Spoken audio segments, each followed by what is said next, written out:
el sucesor al frente de la nueva mafia de San Galo. El 8 de abril de 2024, el falso cardenal Víctor Manuel Tucho Fernández ofreció una conferencia de prensa sobre su nuevo documento Dignitas Infinita. Fue el recientemente nombrado jefe del Dicasterio para la Doctrina de la Fe, DF, al que Bergoglio le encomendó cambiar la reputación de la oficina en cuanto a vigilancia de la ortodoxia. Como no podía ser de otra forma. Soy Tania Duarte. Bienvenidos a Adoración y Liberación.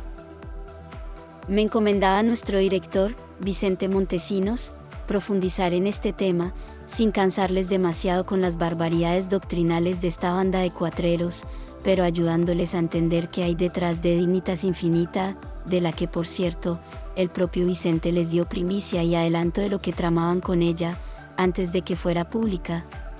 Y debo decir que alabo su siempre sana intuición, porque realmente todo lo que hay detrás es digno de ser investigado. Pues bien, analizando profundamente el asunto, tengo algunas cosas que contarles. También con la ayuda del reportaje al respecto llevado a cabo por Julia Maloni. Escuchen lo que les quiero transmitir. El dicasterio que usted presidirá en otros tiempos llegó a utilizar métodos inmorales, tuvo la vergüenza de decirle Bergoglio a Tucho por carta. Eran tiempos en los que, más que promover el conocimiento teológico, se perseguían posibles errores doctrinales. Lo que espero de usted es ciertamente algo muy diferente. Claro que espera algo diferente.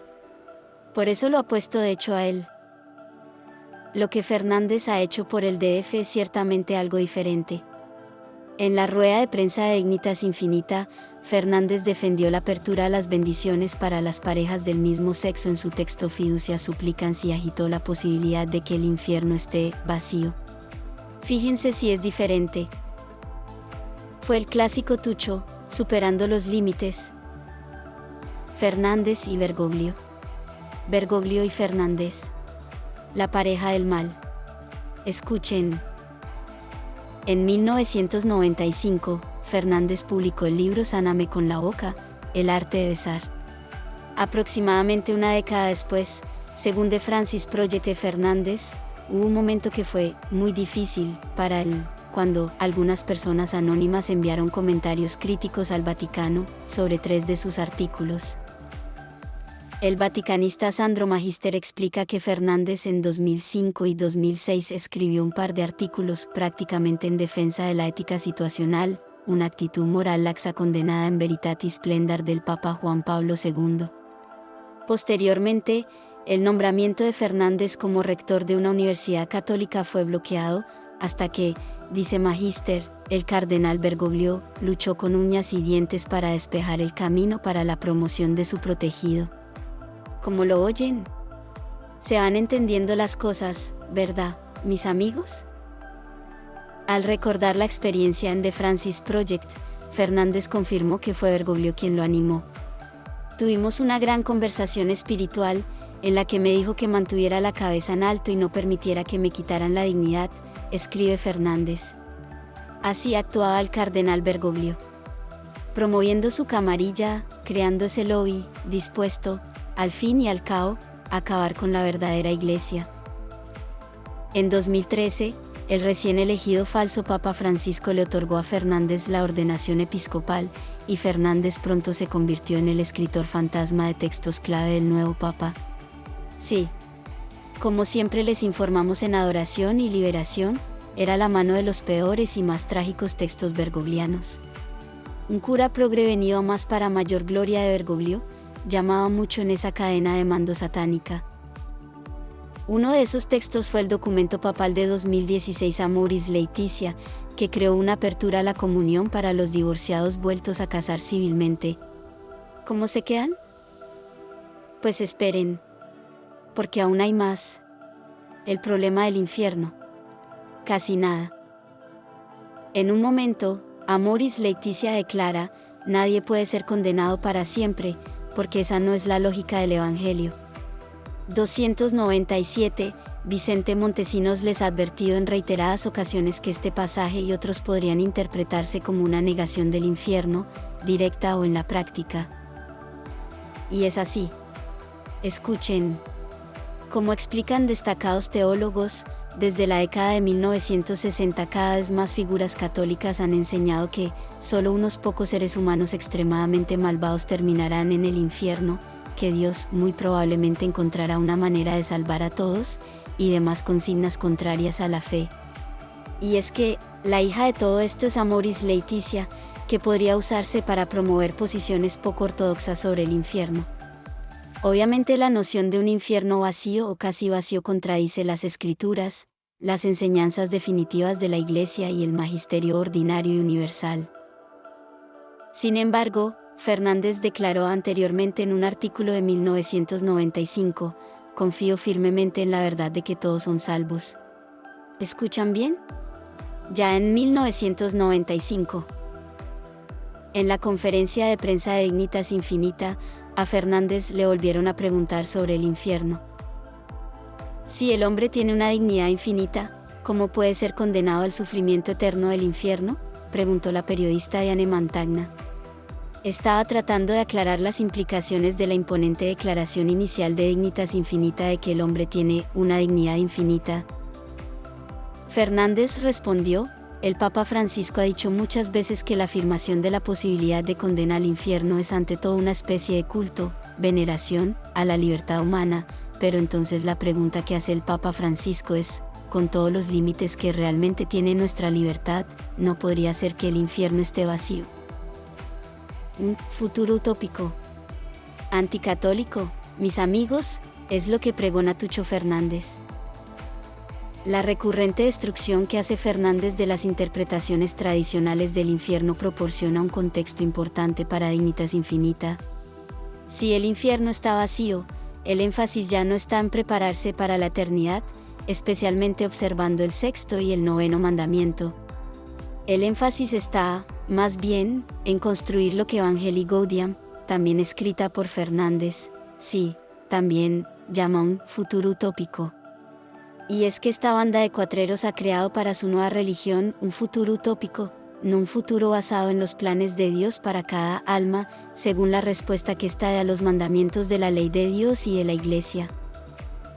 En Dignitas Infinita, esta utopía terrenal, como señala Phil Lowlar, se estructura en torno al enfoque de la prenda sin costuras, que enumera una panoplia de cuestiones de justicia social sin un enfoque claro en temas preeminentes como el aborto. Por eso, el nuevo documento nombra esos temas de pasada, y habla más sobre la pobreza y los pobres, lo que implica una nueva jerarquía de valores. Así es que ciertamente nuestro director no me encomendaba una investigación sin importancia. Porque en última instancia, el pensamiento de Fernández es muy similar al del difunto cardenal Carlo Maria Martini, líder de la mafia de San Galo, el grupo de eclesiásticos de alto rango que conspiraron para mover a la Iglesia en una dirección más liberal, invalidando todo el conclave, el falso papado, etc. En Night Conversations, Martini enfatizó la lucha por la justicia social en el mundo sin dar importancia para nada a cuestiones sexuales o temas tradicionales pro vida. ¿Para qué ya? Espero que tarde o temprano Dios redima a todos. Soy un gran optimista, dijo Martini en el libro. Estaba discutiendo cómo nadie sabe si alguien está en el infierno, y cómo era más fácil pensar que los malvados estaban simplemente extinguidos. La Iglesia ha hablado mucho del pecado, demasiado, añadió Martini. No está claro si Fernández, el desde antaño protegido de Bergoglio, alguna vez conoció a Martini. Pero sus posiciones suenan inquietantemente parecidas, como si Fernández estuviera dando vida a las prioridades de Martini para la Iglesia. Y déjenme contarles algo más. Porque detrás de todo no deja de estar el problema del modernismo. Sí, la madre y compendio de todas las herejías, como lo bautizó el Papa San Pío X, de feliz memoria. En última instancia, la superación de límites de Fernández resalta el problema del modernismo. En pocas palabras, los modernistas han creado su falsa iglesia al postular que la doctrina puede evolucionar. Para entender cómo funciona esta evolución, tomemos el incisivo tratamiento que hace Peter Kwasniewski de la pena de muerte. Bergoglio cree que la pena de muerte es inadmisible. Pero si Bergoglio quiere decir que es intrínsecamente malo, está contradiciendo directamente, por ejemplo, a sus predecesores papales. Pero, para un modernista, dice Kwasniewski, la Iglesia en un periodo más primitivo del desarrollo de la conciencia humana tenía razón al promover la pena de muerte, pero ahora, en nuestra etapa de conciencia superior, podemos ver que la pena de muerte está mal. ¿Cómo así, amigos? Según Dignitas Infinita, la pena de muerte es ahora totalmente errónea, viola la dignidad inalienable de toda persona, independientemente de las circunstancias. Otra destrucción de 2000 años de magisterio. Al final del día, incluso si esta fuera la única línea problemática en Dignitas Infinita, sus implicaciones seguirían siendo desastrosas. Si la doctrina puede evolucionar en el caso de la pena de muerte, eventualmente puede evolucionar con respecto a cualquier cosa. Con Fernández al frente de la oficina doctrinal de la Iglesia, vivimos una época de destrucción de la misma. Desafortunadamente, el historial de Fernández, su historia de escribir de todo, desde textos eróticos sorprendentemente gráficos hasta Maurice Laetitia, sugiere que se cruzarán más líneas. Muchas más. Ya lo saben. Y en el apostolado de adoración y liberación, de la mano de nuestro director espiritual, el Padre Tamayo, de nuestro director, Vicente Montesinos, de los sacerdotes fieles de esta casa, y de todo el equipo de corresponsales, colaboradores y cooperadores, seguiremos con su ayuda, denunciando y anunciando. No puede ser de otra forma. Gracias, Vicente, por la oportunidad que me has dado de investigar este asunto, y de sacar a la palestra la nueva, hipertrechada para quedarse, mafia de San Galo. Tienes un ojo clínico para detectar los ataques a la fe. Gracias a ustedes, amigos, por escucharme. Háganos saber en los comentarios si les gustó esta investigación. Y únanse al canal para ayudarnos a seguir. Por favor. Podrán acceder a contenidos exclusivos y ayudarnos a que no nos cierren la boca. Hasta pronto, amigos. Un abrazo con mi alma.